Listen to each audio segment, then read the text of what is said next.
Vážené dámy a páni, znovu to poviem a môžete ma popraviť za to. Každá vojna skončí za rokovacím stolom. Každá vojna. Ja som neveril vlastným ušiam, keď som počul vyjadrenie českého prezidenta, ktorý výrazne zmenil teda postoj vo vzťahu k ukrajinskej vojne.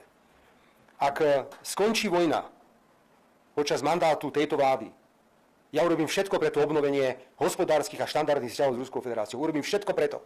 Európska únia potrebuje Ruskú federáciu, Ruská federácia potrebuje samozrejme Európsku úniu. Vážené dámy a páni, znovu to poviem a môžete ma popraviť za to. Každá vojna skončí za rokovacím stolom. Každá vojna. Ja som neveril vlastným ušiam, keď som počul vyjadrenie českého prezidenta, ktorý výrazne zmenil teda postoj vo vzťahu k ukrajinskej vojne. Ak skončí vojna počas mandátu tejto vlády, ja urobím všetko pre to obnovenie hospodárskych a štandardných vzťahov s Ruskou federáciou. Urobím všetko preto. Európska únia potrebuje Ruskú federáciu,